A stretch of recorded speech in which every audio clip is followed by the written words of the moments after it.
Shoutout sa mga solid nating ka-teammate na sila Ronald Berbosidad, Katsakino Dukusin, Wendell San Buenaventura, Eric Durian, and Teresita Valencia. Magbabalik na ang isa sa mahusay na player na noon pa'y sa Alaska ay bata na ni Coach Tim. So sino siya? And Japet Aguilar and Raiko Toroman, tandem kaabangan? So wag na nga nating patagalin pa, tara at atin ang talakayin yan. So speaking of Japet and Coach Raiko Toroman, isang magandang balita dahil sa inilabas na update na litrato ng One Sport. Pansing muling nagkasama at nagkita ang dating magkasama sa Gilas na si Japet and Coach Raiko. Pansing masaya ang dalawa, parang magtatay nga kumbaga, pansing na miss ang isa't isa.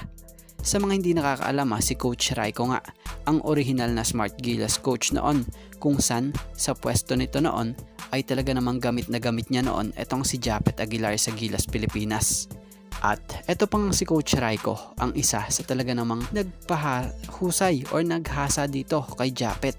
So siguro naman kung sakaling makabalik bilang head coach ng Gilas etong si Coach Raiko, malaki ang posibilidad na magamit ng mas matagal sa loob si Japet and maipakita yun talagang laro nito.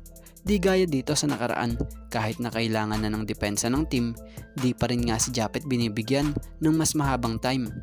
Napansin nga ni Coach Raiko ang pagtahimik ng laro ni Japet nung World Cup.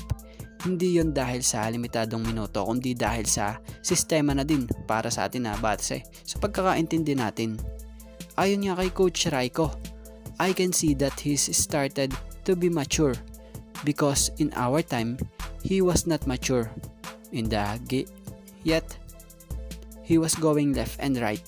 He didn't find his position in the team, but now he has found his position in the team. Only he must attack the rim because he's too quiet, probably because he's looking at Jordan Clarkson. At about nga naman dito sa kampo ng Ginebra, magandang balita dahil natapos na ang chemotherapy ng isa sa star guard ng Barangay Ginebra na si LA Tenorio.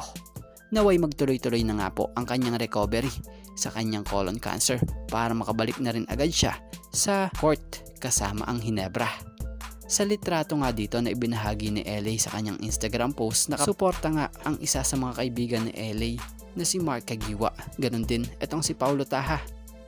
So, ngayong tapos na ang chemotherapy ni LA, for sure soon magbabalik Ginebra na yan at may matinik na nga muling tagamando etong si Coach Tim. Mula noon hanggang ngayon, sila pa rin na magkasama, kaya alam na alam ni LA ang estilo ng sistema ng Ginebra. Kaya naman, abangan natin soon pag nabigyan na ng go signal para makabalik sa hardcourt etong si LA para sa Ginebra. So ito nga lang po muna mga ka-teammate ang ating sports pasada.